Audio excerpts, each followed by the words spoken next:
Howdy ho ho, my good humans. How the hell are you doing this unnecessary rambling? I'm Brandon Sylvia, joined by the homie Loon to save the day for the Xbox brand. We are in charge. We're making all the shots. We're the shot callers, the big ballers. We're taking over Phil Spencer's job. We're saving the day here today for Xbox, and we'll be doing the same thing for PlayStation in a future video that we're going to record today, and it'll be uploaded in the future. Some behind the scenes action for you. How you doing, Loon? Yeah, not too bad. Hopefully we can especially Xbox in particular, get to the root of many issues and get back to winning ways. Well, But I'm really curious of what you would call the winning ways of what how you would spin it back into the win zone. Um, so before we get going on all this, I do want to put the disclaimer out there. Obviously, this is tongue in cheek. Like I don't these companies are making a lot of money. We're not sitting here thinking we actually have more knowledge or education as to do a better job than Phil Spencer, Herman Holster, whoever the fuck. We're just kind of having fun. Like, what would we do if we had the pin? If we could fantasy book Xbox to victory? If we could fantasy book PlayStation to, I guess, more victory? What would we do to secure those W's for these brands? How would we like to see the brands improve?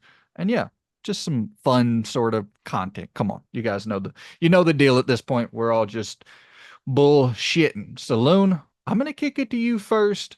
What would you do if you were in charge of Xbox? Your number one move, the first thing as you sit down in that executive chair, what's the first order that you're signing into motion? so before I begin, uh I did struggle a little bit trying to get these because we're going to be doing 10 points each, right? Is Yep. what it is. So ten changes that we would, enact. And yeah, it was a struggle more so for PlayStation, if I'm being honest, because they're just a juggernaut. For Xbox, it was really like they're so far behind that you could mold them in it like almost any way that you see fit. And it was like, man, that like there's so much potential there. I don't know like what I would want to do. But like when I started thinking about it and drawing the ideas together, it's the main thing now, modern gaming, you can't ignore live service, unfortunately, as much as we don't like it. It's not something that you can be like, yeah, we'd abandon all live service products because that would just be absolutely foolish. So the thing that I would do very like first and foremost is we'll continue with live service, but you can only limit it to free active live service games at one time. And with them free active live service games, you can support them for a minimum of 8 years. So it's like you're going deep because these things can dig their way out. Sometimes they don't land straight away, and the example of this is For Honor. Like it's a fairly successful live service game, which I think in its second month it dropped to like 80 concurrent players, which was Wow. hysterical. Yeah, it was a really, really huge drop off. Um, so yeah, support it for 8 years, and then if it starts waning, then look at introducing a new live service title. But yeah, maximum free active at a time. And that's if I was taking over Xbox right now, like for instance, Sea of Thieves is active right now. They technically have COD as an umbrella, so COD would fall under that. They kind of have like a third place that they can, explore that as they wish. That's interesting. Yeah, I so what about like the Diablos and the would you World of Warcraft? Like how would you really fit those into the picture? Um, Because I know those are like Di more considered Diablo's PC. Diablo's a good point. I kind of blanked on that. World of Warcraft, I probably should have looked at maybe porting that to Xbox, but I think would leave that on PC and that can do its own thing. Okay. So this is just what would affect the consoles themselves. But yeah, that's a good point. Yeah, so that would be their free, and then when they start to wane, they can then explore other options. Okay. Okay, I see. I'm so when you talked about bringing Xbox back to a winning formula, of course, I think we both know what that means. You know, the 360 is really the only generation where I thought the original Xbox was incredible, but the 360 was really the generation that they won. And I mean, they didn't really end up winning that generation, but for the majority of that generation, I mean, people I would say by and large, people would consider that generation the 360 generation. You know what I mean? Like that was the predominant console, and I want to get back to that space with Xbox. And I, this is, I'm going to go ahead and get my most unpopular opinion out of the way first, and that way we'll get into the fun stuff later. We're getting rid of Game Pass. Killing, but hold on, let me be clear. We're killing day one releases. Okay. So all our first party stuff, you're gonna pay for that shit. It's to a point now where you just have too much of it. Like your Call of Duties and all your BGS games and all of your, Tony Hawks and Spyros and Crash, and if they ever do anything with those franchises, and then you have your Fables and your Perfect Darks. You have so much content. But there I I know you and I kind of maybe disagree in this sense. I still want to see numbers on the sustainability, viability of that ecosystem of Game Pass. I want to see it fully broken down. Until they give me that shit fully broken down, I just won't believe it. Because the numbers they were touting earlier, were 100 million plus Game Pass subscribers, and then it's like they're in the clear from that point on. We're at fucking 30 million. We're 70 million behind that. So to me, I just personally don't think that Game Pass is going to be what they ever wanted it to be. But I think at this point, you have so much like must buy content on the horizon that the whole theory that like Xbox trained their audience not to buy games. I don't think that applies to must play games. You know what I mean? Like that's not going to apply to Call of Duty ever. That's not going to apply to a Grand Theft Auto ever. I know Grand Theft Auto has nothing to do with Xbox, but like the cream of the crop, the biggest heavy hitters, the NCAA footballs, the FIFAs, people are always going to buy those games. Always. And yeah, I think COD is the big test this year. If it goes into Game Pass and the numbers just balloon, then okay. We'll maybe readdress this. But it, it's only that's the thing. This is the biggest it gets, Call of Duty or Grand Theft Auto.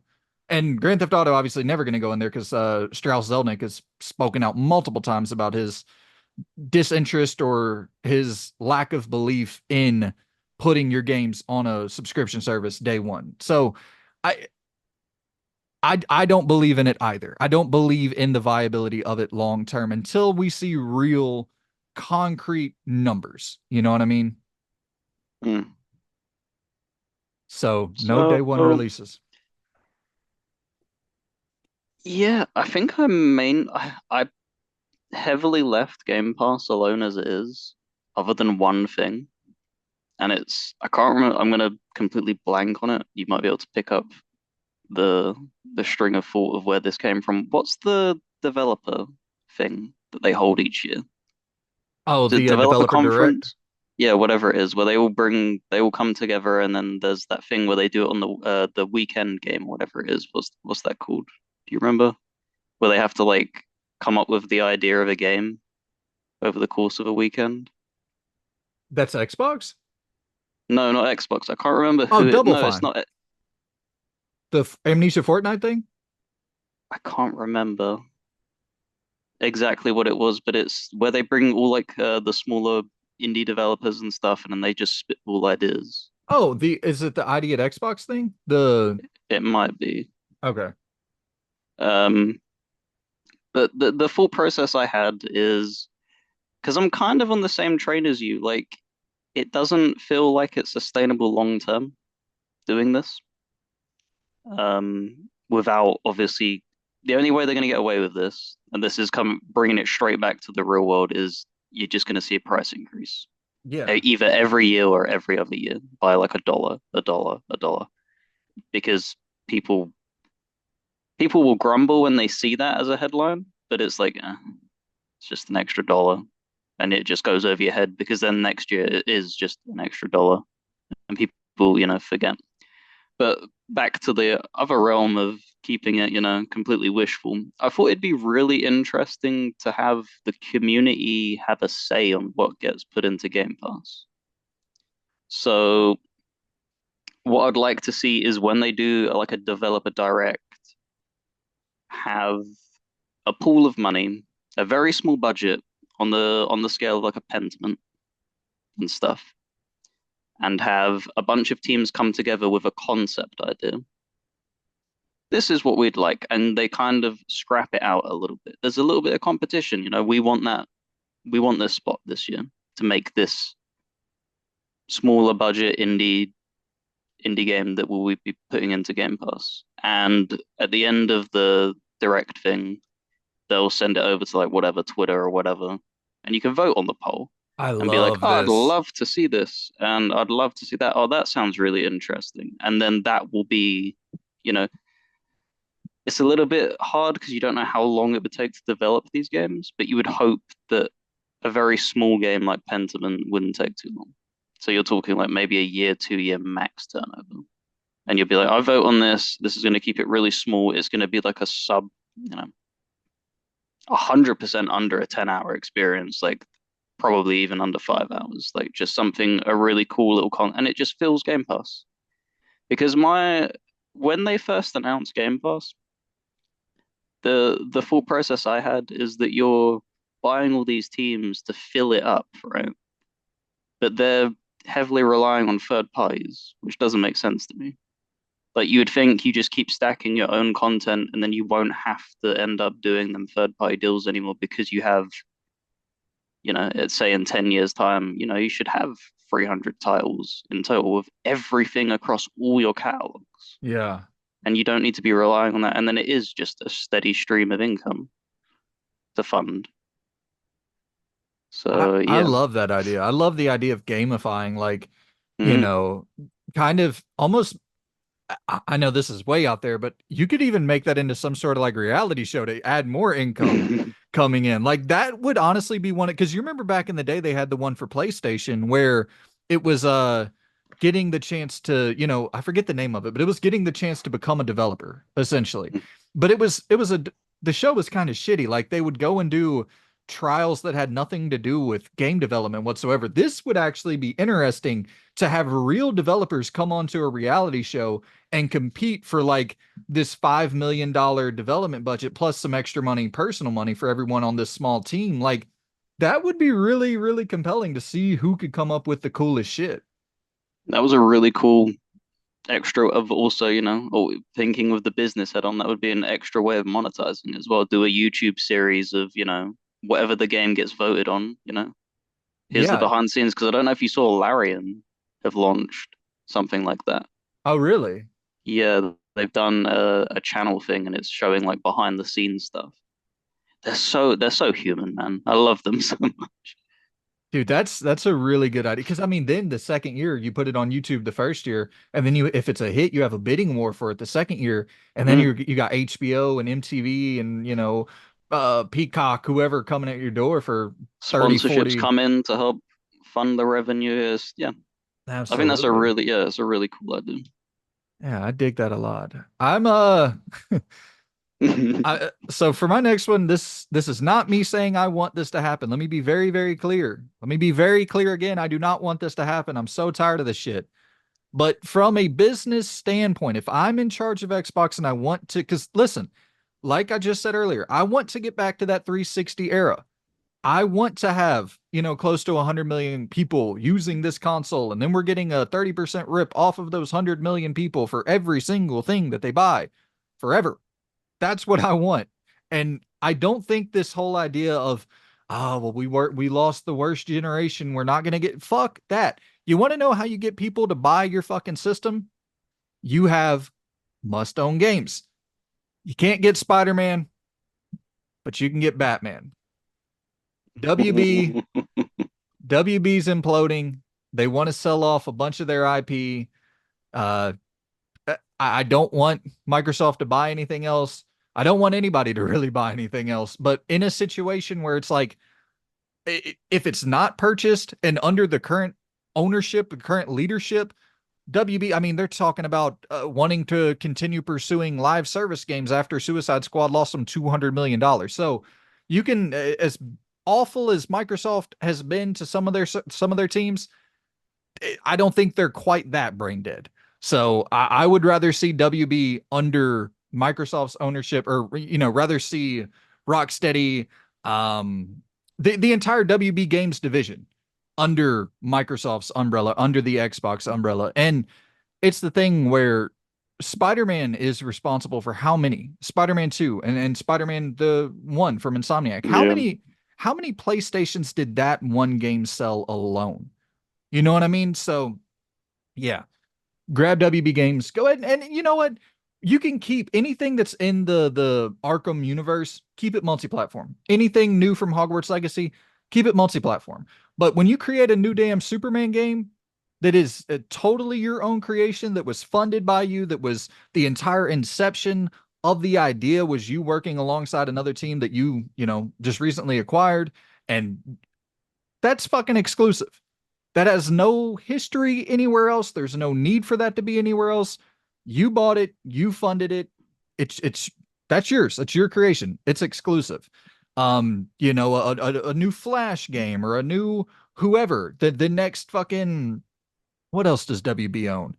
Um I'm trying to think of I'm not as familiar with the DC characters, but like the Well, Harley Aquaman. Quinn was like big as well. She's had Yeah, like a few movies of her own. You do a Harley Quinn game.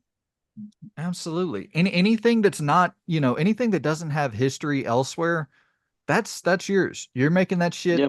exclusive. And I think Xbox is so stacked with original IP, like your Starfields and your Groundeds and your Pentiments, and then upcoming, like we talked about earlier, your Fableds and your Avowed that's coming soon, and South of Midnight and Clockwork Revolution. And like they have a lot of new IP that are in the cooker right now. But I, we've talked about this many times. I'm a new IP guy. I value new IP over anything else in gaming. But what's going to sell consoles? Clockwork Revolution? Clockwork Revolution might be better than any Hogwarts, Batman, anything.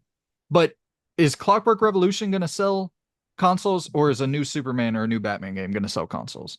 I can't remember what video that you mentioned it on, but you hit the nail on the head. Dungeons of Hinterberg. If that was Right. a Nintendo game in a Zelda skin, that would have shipped millions. Like it would Totally. have sold like hotcakes. So the new IP, if there's no investment there, which it is, it's really hard for people to get invested because you see so many new IP come along and then they collapse. Yep. You know, people who invested in Forsaken, whoops. Yeah. I was there day one trying that shit out. But yeah, that's gonna be. Listen, I know it's not probably. I got two unpopular picks out the way early, and then we'll get into some more fun shit. But I think grabbing WB and then having some must play. Like you get a super. Imagine the what's Superman's crypto? Is it kryptonite? Kryptonite. Yeah, Yeah. you see the kryptonite reveal on the showcase, the green kryptonite, the Xbox green. Like just there's some just do some cool shit where there would be ways to get a real I think you could make a real cool ass Superman game and make that bad boy exclusive and get your Mm, get your 20 million consoles sold off the back of Superman. yeah, no, absolutely. What's your next pick, man? Something near and dear to my heart that is still up in the air. We don't know 100% if this is going to be the case. But for me, if I was in charge, that would be one of the very first things I'd be saying, which I would have said earlier in the year, instead of dancing around it. Guaranteed assurance for physical support. Whether that is, we will offer you at launch. The standard console will be diskless because okay, we've dug this hole for ourselves, but we will charge a little bit more and offer a disc console.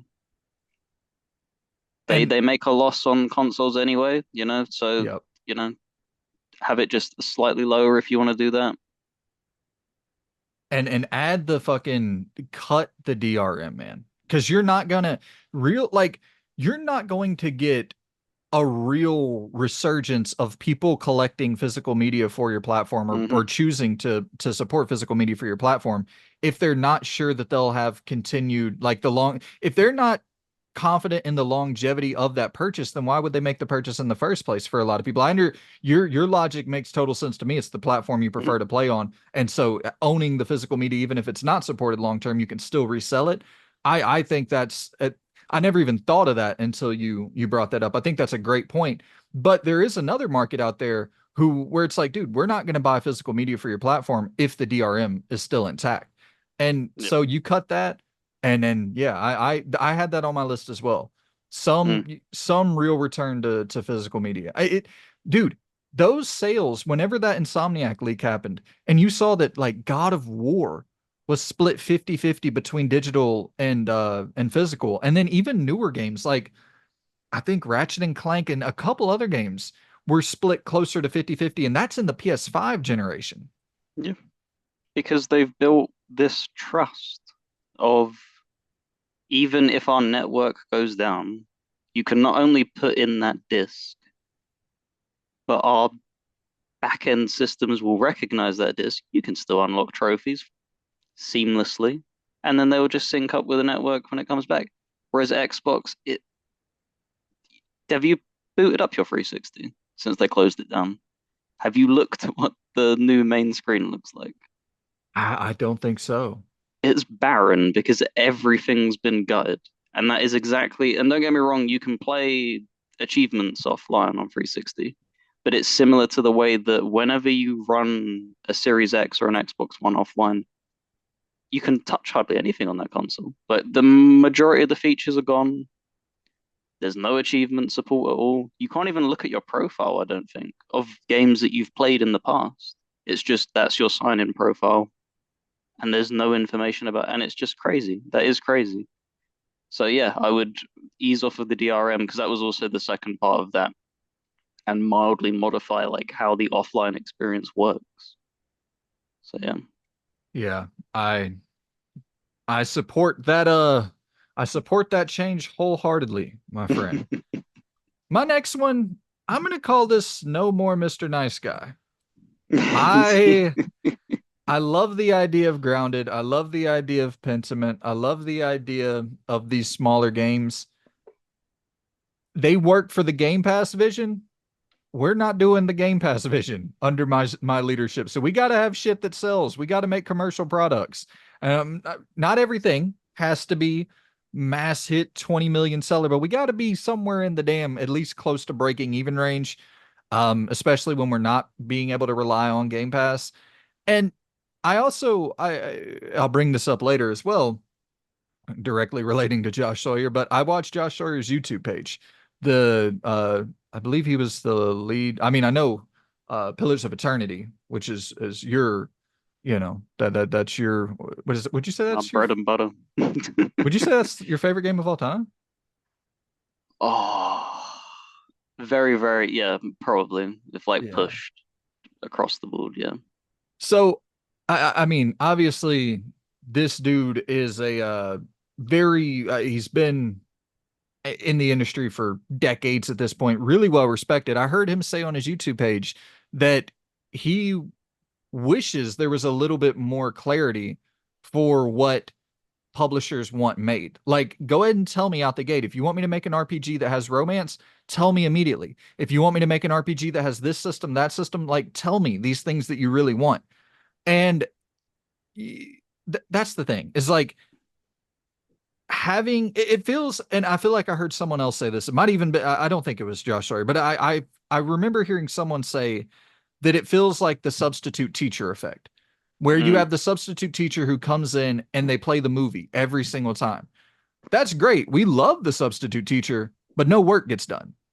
You know what I mean? Like we gotta make some commercial products. We're in my vision of Xbox without the Game Pass model or without the day one releases, we're gonna really need some shit to sell. So no more, not as many, I should say, of these smaller scale, very, very I would assume not profit driven titles. Cool, cool. What you got next? And I guess back to back, important to one's heart. A refresher of the achievement system, please, for the love of God. It's so, I know because you've just started dabbling in it, you like it. As somebody that's lived in this ecosystem for, I think it says on the profile, like 11, 12 years of like constant uh giving them money for gold or Game Pass and stuff like that, it needs something changed. It needs an overhaul, and I think I've said this before as well in some other videos, but I'd love to see them pull the idea of the cabinet system or trophy case, I can't remember what it's called, on Steam. Like, let me display the things that I'm most passionate about earning. Like, and the thing is, did you see the Todd Howard thing? The news that he has his own achievement that Nuh-uh. Xbox gave him. They gave him his own game. I can't remember what it was called, and when he boots it up, it gave him 1,000 G, and it was like, "Congratulations, Todd, for all your stuff." And it was like a thank you. He's the only person that obviously has that. That's sick as shit. That kind of stuff, like, and let him display it on his profile, like, Right. because we have the badge system, which has been around forever, and that's cool. You know, you have like Major Nelson, a big head in the Xbox community, played a massive role in many things, and it shows like he was part of the Project Scorpio team, and he did this, he did that, he made the Connect and stuff like that, helped with that. But like as the individual gamer, there's you get one pin on a profile.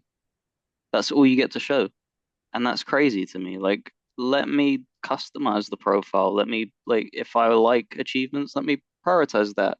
If I like my game clips, let me bring them back. Like, I don't know why that's been hidden and stuff like that. It's crazy. Yeah.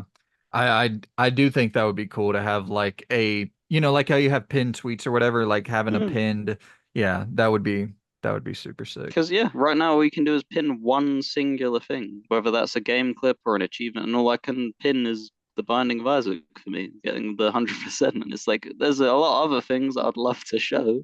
I'm Right. proud of earning that, but like yeah, it sucks. Well, I'll go ahead and tie to what I was saying there, mentioning Josh Sawyer. I also on his YouTube channel, I heard him talk about how he would like to go back and work on a spy espionage action RPG. Not necessarily, you know, uh Alpha Alpha Protocol Protocol. 2, Yeah.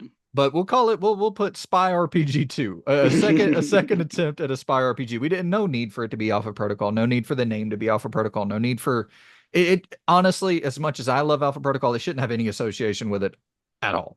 You know what I mean? It should be something totally brand new. Um, They could do something interesting with it, with how the plot of that game went, how they burned down stuff and like but can shift. here's the thing though. How many people played Alpha Protocol 2? You No, know but what I that's mean? what I mean. I, You don't even need to market it as that. Market it as a brand new spy RPG, oh, but okay. then drop that in like two-thirds of the way through and be like, well, yeah, we're a Phoenix organization. We burn Okay, ourselves okay. to the ashes all the time when things go wrong and I stuff like see that. what That you're would be saying. so, and that would be such a gift for, people like us that's like, holy shit, this is technically Alpha Protocol too. This is Right. like the thing of like Drakengard and Nier and stuff like that when you find out, oh my God, these series are connected. Holy crap. Yeah. Totally. Yeah, kind of in the same way. Never mind. Well, that's totally fucking spoiler territory. Never mind. Um, I was just gonna give away the entire ending to Mafia 1. But um, so I think that everything about Alpha Protocol though, how it was designed, the third person action, action RPG style, all of that, bring all of that back. But, you know, we'll hopefully get this cleaned up a little bit. Hopefully not spend $200 million on an opening cutscene and yeah. but yeah, we need another Spy RPG, and that was something he was talking about his YouTube channel. It's like it is a wasteland if you want to play anything other than fantasy and Yeah. sci-fi in your RPG games. Like there's nothing else out there other than those two settings. So let's get some espionage spy RPG action going. But what you got next for me, Lou? Um, I guess this is kind of retreading what they began doing, but this can be kind of kickstarted again now that they've acquired Activision. But have a team go back because I hate that some games can't be played. Like I want moving forward now with I know people are sick of remasters and stuff, but I'd love to get to the point where everything is playable. There are some games that never got that treatment and you just can't touch them. And I think that's so unfortunate because it is an art. I want all this art to be accessible for any generation, even if, it doesn't sell well and stuff like that. But I'd love to see them, if there's any Microsoft IP that they didn't get around to doing, that they specifically own, get that playable. But more importantly, you have all of Activision games that they've published throughout all the years. Bring them all forward. Do like a deal with I can't remember the name who make the Bond films and stuff. Repartner with them. Get the Bond collection. Like you've already, you know, taken that first step with GoldenEye. There's so many more 007 games that people would love to play. Dude, buy you a team like a Spy or Night Dive or Yeah, obviously can't buy Blue Point, but a team or build a team like that where their yeah. entire focus is just, bringing old stuff back to life. Just don't buy a spy, please. Of For the course, yeah. love of God. we can we can leave them to do whatever they do. So I'm gonna call that remaster plan. How about that? Yeah, yeah. Go. All right. So my fifth, golly, I got a frog in my throat. My fifth selection. I guess all of my shit's unpopular to some degree. All right. Well, the matches your no more Mr. Nice Guy. Well, this fits in with No More Mr. Nice Guy probably more than anything other than killing Game Pass. Oh boy. Kill Halo, kill Gears. Ooh. So listen, Um, that title right there is gonna sound spicier than what my actual statement or mission here is. I don't mean kill Halo, kill Gears entirely. I mean the Coalition, dog. Y'all are being shackled by this franchise. The fact that you named yourself the Coalition was a mistake in the first place, because now it feels like you're tied to this forever. You should be making a Mandalorian game, a Punisher game. I know I understand that people are tired of the Disney IP and the it sells, man. It sells. And once again, my vision is selling systems, getting people in the ecosystem. So the Coalition, they're going to work on either a Mandalorian game or a Punisher game if we can get that IP, because that's the thing too. Disney, you see what Xbox gets. They get Blade, they get Indiana Jones. They don't get Spider-Man, you know? And it's I think a big factor is they have certain expectations for sales. Disney has certain expectations for what their big IP are going to sell. And whenever you have a PlayStation 4 with 100 million plus players, sure, Spider-Man 4 exclusive to that makes sense. But we got to get people back buying our system. And then that way we can get to a point where we can get a Mandalorian exclusive to our system. We can get a Punisher you could probably swing. But that's all of these dominoes have to kind of line up. We'll buy WB, and then at that point, cool. We have our Superman game. We have our, whatever game. And people start flooding into this console base. And then we can start negotiations with these other entities, the Disneys, and then we can start building exclusives for The Mandalorian, for The Punisher. And they can be confident that it will meet sales expectations because we have the install base to prove it.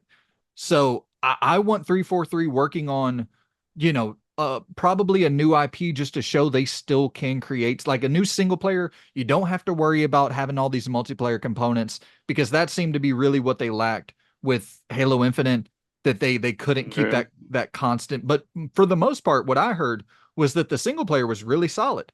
So we're gonna put you on a 15-hour first person shooter single player, action adventure game, and then the coalition, we really want y'all to build up something for the Mandalorian. So obviously we'll get Gears E-Day out the door and all that shit. But the next project, let's get some Mandalorian action. Hmm. Yeah, that's interesting. It'd make for an awesome thumbnail as well if they secured that WB. Because obviously Sony's so tied to Marvel, just having Batman square up to like Spider-Man. Yeah, yeah. Uh, right. I think let me look at. I don't think I've said anything like hugely out there just yet. This is probably pushing it. I don't even think this is possible, but I would love to see this happen. And it's over the course of every generation. Get at least one genre ticked. Like get your fingers in everything because you know all it takes is one game to push that genre back into the forefront. Like you saw this with the RE2 remake. Like when people thought of horror games before that, a lot of it was like, amnesia, first person, there's no combat, and people getting very tired of it. And then they come along and they give, RE7, and then they give the RE2 remake, and it's like, huh, so you can have like kick-ass action, set piece, story, and budget, and it do extremely well. So, and yeah, there's so many other genres out there that just doesn't get enough love. So I'd love to see them like at least try and take a crack at that as like a goal. Yeah, well, Baldur's Gate 3 is a prime example too, where you have, pillars and what's the other one I'm blanking on? CRPG. Pathfinder, Yeah, Pathfinder. What's the Larian one? Divinity. Divinity. You have these games that sell okay, you know what I mean? But selling 20 million copies, like that came out of nowhere, man. So it's not like any genre just because it's declared uh dead in the past, that doesn't mean it can't be revived into an actual big seller. Yeah, the other perfect example is Elden Ring. So many Right. people wrote off Souls-likes, and then that comes out, and then it dominates not only the year it came out, but heavily dominating this year. Yeah, I think people talk about like, oh, well, the Souls games were always popular. I don't think y'all Mm, understand what the mm, difference is between mainstream popularity yeah, and our kind of core console popularity. Elden Ring is a that mainstream hit. yeah. To the point, it was breaking into that Skyrim thing where people who don't touch games have heard of it. That's the difference, is that you can go to a workplace and then you can turn around and go, "Wow, man, I played Pathfinder. Oh, that's what the hell is that?" Oh, so Right. this is a really amazing game, and they go, "Oh, I played Elden Ring. Oh my God, so have I. I've seen it everywhere." And yeah, that's the difference. So I don't think this one will be unpopular, and this is kind of obvious. Killing the Series S. We're getting rid of the Series S and anything like that. Like we can't be hamstrung attached to a lesser powered system in the future and miss out Yep. on Black Myth Wukong, the biggest game of the year, and miss out on, Baldur's Gate 3 day one last year, the biggest game of last year. Like this has happened 2 years in a row. The literal biggest game of the year, they missed out on day one because of that system. That's crazy. It has to go. So that's a Yeah. simple one. Nothing else I really got to say on that. They do the joking little you said on like the official Xbox channel and stuff. They do like little shorts, and a lot of it is like tongue in cheek. It popped in my head. It'd be perfectly the Family Guy scene where they baseball bat. I think it's Bird is the word. Just have them baseball bat the Series S, drag it out, and just make a joke out of it. Just own up and be like, we made a mistake, but That spin a good thing console, on it. yeah, that console is really hurting Xbox in a big way because it was the only console that was available, and that's why you see people talk about, oh well, the why would you kill the Series S? It's that's the majority of the Xbox player base at this point. That's the problem. Hmm. Like that's the issue, dude. Is that if the Series X was dominating the Series S, and if they were on the market at the same time in the same readily available fashion, I think the Series X would be outselling the Series S. But it's a real fucking problem whenever you're developing a game for Xbox and you have to make sure that the Series S version is optimized because it's the main version of the current Xbox generation. It's the main version that people play on. So, Yeah, it's wild. You'd never see it would be like PlayStation back when they had the Vita, saying it has to yes, run one-to-one parity with the Vita. Like that's insane. You never saw this before because it's insane. And they seriously shot themselves in the foot by going down the route because they went for the short-term solution, not realizing the repercussions of it. Because they were like, the Series S is cheaper. People we were coming out of a pandemic and stuff, and people obviously want and it's struggling for money. Like, so people are like, oh, a next gen system technically, and look how cheap it is. Oh, that's a easier pill to swallow, and they were readily available. totally, So, man. What you got for your seventh pick? it links into the one genre per generation. I want to see them establish like a JRPG franchise of their own. Now that can either be picking up where Lost Odyssey left off, which playing through it at the moment. Oh my God. I know like it has that uh stigma of like it's heavily underrated. It really is. Like it's incredible how good that game is at telling a story. So you could either sequelize that or just blank slate it and just seriously just I know they're the type of things that still are niche, but Persona shifts copies. That's the Final thing, Lou. Fantasy shifts copies. Yeah, that's the thing, man. It's only niche till it's not. Yeah.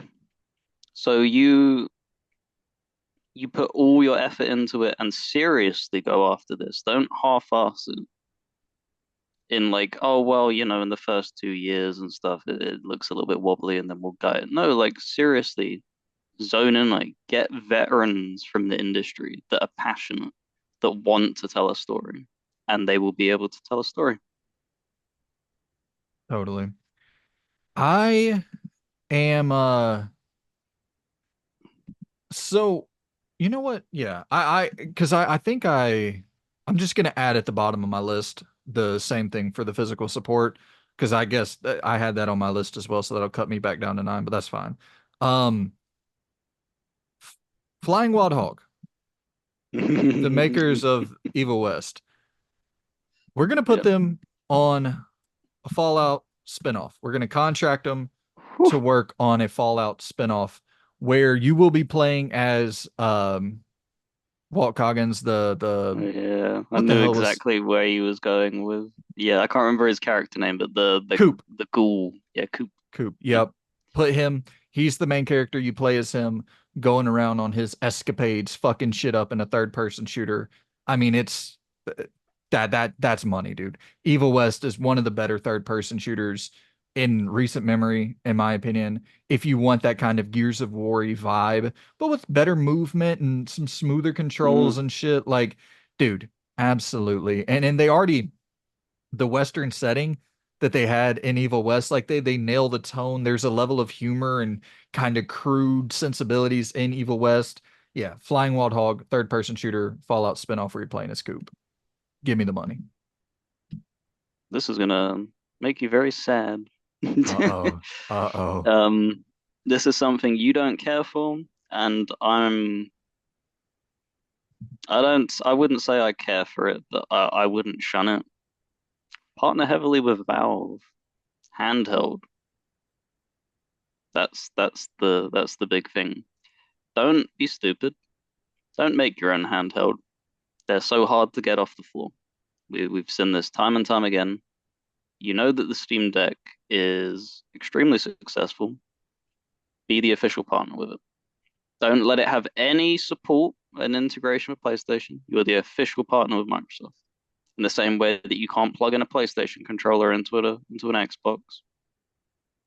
Have it like that. And have incentives, give a little, take a little. And I think we're still not there for it to take off big time, but give them like some form of like cloud streaming stuff to spice in the deal because I think that would be very good for them Yeah, because the it's what 1 terabyte, 500 gigabytes models I like th that's not that's not small, but for modern gaming, it's also 10 games of 100 gigs. exactly. So you offer like full-on cloud streaming support and stuff on that handheld and get it running flawlessly. Totally. Perfect. Yeah, I agree 100%. If you're going to get into the handheld space, I I don't mind you trying to take the crack at it because I mean they have money to burn, but if you look at the success of Steam Deck, like it's popular in a niche crowd. Once again, it's sold like I think Mhm. like 5 million or something. It's not a crazy seller. Um, I might be wrong on those stats for the Steam Deck. I could be totally incorrect on that, but I I just yeah, I agree. It might be a smarter financial choice to partner Yeah, with somebody who's already had success you're in not you're not dethroning the Switch no. straight out. Like that's nowhere near in your league, and I don't think they would dethrone the Steam Deck. I think if they actually took a serious crack at it and even made a good competitor, I think they would max out at maybe half. You don't want that. You want to be competitive in that market. Totally. So completely partner with them. They have a strong relationship. That would be perfect. Actually, so this is one I didn't have on my list, but you know what? Fuck it. While we're at it, talking about Flying Wild Hog, let's acquire More acquisitions. I swear. But once again, I think I spelled acquire wrong. But we're gonna acquire Flying Wild Hog, um, Eidos Montreal, and Crystal And Dynamics. Bungie. And because these are all of these teams are under the Embracer umbrella. Mm, So to me, some acquisitions are different than others. I don't want to take CD Projekt Red off the board for Xbox and then send them to doom and gloom territory, but dude, getting anyone out of the Embracer umbrella at this point, I think, is a win for the team. So let's go ahead and after the success that we see with the Fallout spinoff, the Flying Wild Hog developed Fallout spinoff game, we're gonna acquire Flying Wild Hog. We already know that Eidos is assisting development with Fable, and then we know mhm. that Crystal Dynamics is assisting development with fucking Perfect Dark, right? Perfect Dark. Yeah. Mm. So it's kind of already, I'm not saying in the works, but there is work being done together. So It's so crazy the way that you've lined these up because we don't know each other's lists, and it's just perfect. Because my ninth point is no more buying studios. No more investing in outside sources, man. Fund your own shit. I'm sick of yeah, it. I'm sick of seeing people buy studios and it doesn't matter because all you're doing is you're making your ocean wider, but it's still an inch deep. What good is that? Like, make sure first and foremost your backbone is strong. yeah, Your IPs that you have are, you know, within the next 5 years, you need to at least have one title competing for Game of the Year in a 5 year period. Like it's a joke that they don't come close a lot yeah, of the time.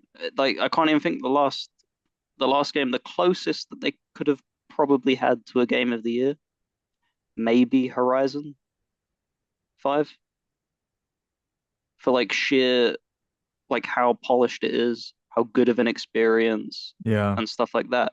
They just don't meet that criteria. And that's yeah, invest inside of your stuff.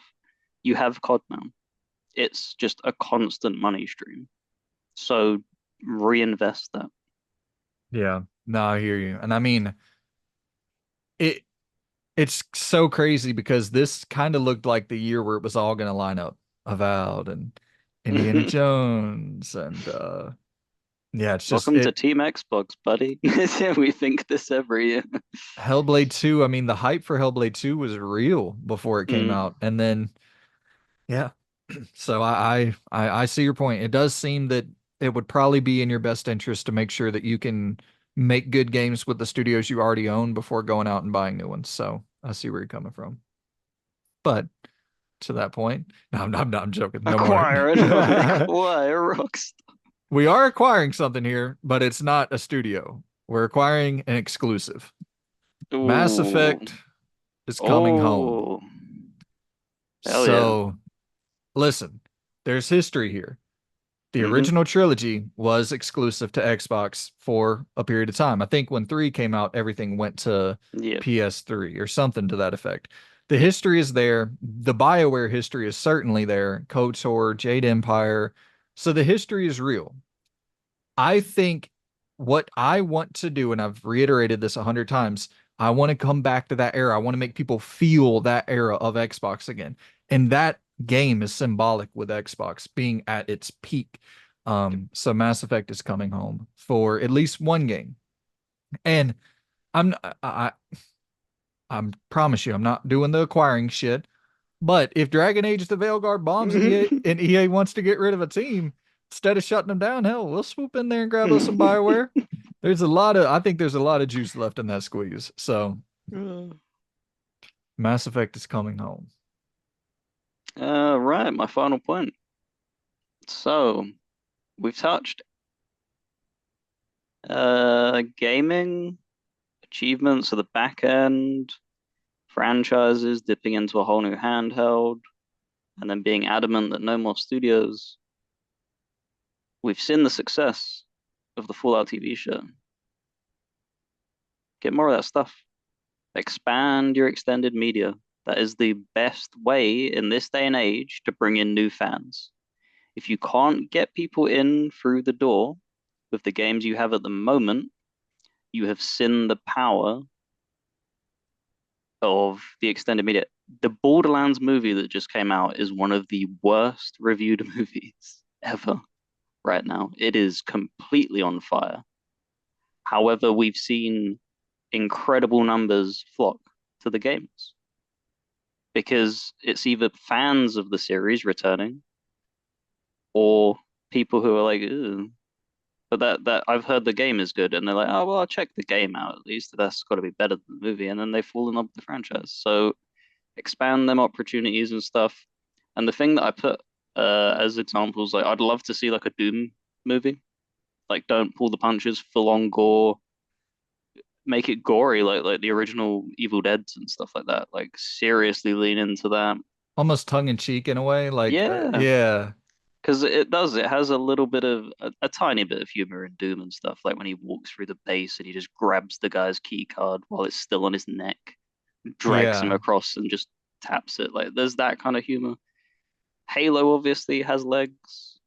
I'd love to see like a an animated series in the vein of the Clone Wars. Like how popular the Clone Wars. It's that heavily kept like investment in Star Wars while it was at one of its lowest points. Like that animated series was really good. Um, and then the final one was like a Gears of War show in the vein of like The Walking Dead. Don't have it pan on like the Gears soldiers. Think outside the box. Think of like a horror series of like how horrifying it would be to live in that world and not be one of them soldiers and you're just existing trying to survive against the Lambent and the what the hell's the name? The Locust. Yeah. Yeah. Like there's so much potential there that they could be doing. Yeah, I mean, we're seeing like huge numbers in Fallout, The Last of Us, Mm. Mario. So like there's a lot of money on the table there. And they have like and you know what? We'll go ahead and uh, revive Gears and Halo is my final one. As we kill them, we revive them at the end. So it ties directly to what you're saying. When I was saying kill Halo and kill Gears, I mean for 343 in the Coalition. Yep. I want to revitalize these games with new teams, like we talked about with the Flying Wild Hog spinoff. for Fallout. I want to do shit like that for Gears and Halo. The same thing you're talking about. Explore different perspectives. Let's go horror with Gears. Let's go a horror game with Halo. Let's go a point and click fucking whatever. You know what I mean? Let's go a turn because what is it? Gears Tactics. Like, let's go try that It again. was Like, really good as well. I want to sing yeah. that praises. Like it was really good. Went in with like very low expectations. Like holy shit, this is like on par with XCOM. Yeah, let's license these out, man. You see it, what Disney is making a fucking lot of money just Hmm. licensing out their IP. And I mean, Gears and Halo are big IPs that a lot of smaller teams would love to take a crack at. And with one of those cracks, somebody is gonna fucking hit a home run. So yeah, we're gonna kill them just to bring them back. But in reality, I want 343 and I want the coalition working on new things because I think those teams, I think they do deserve a chance to get out of that bubble. And let's bring some new people in to keep the series like keep some sort of spotlight on the series. Yeah, free them from the shackles and allow them creative freedom.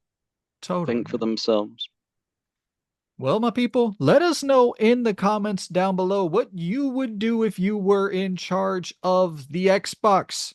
This is our list of 10. We're about to record our list of 10 for the PlayStation.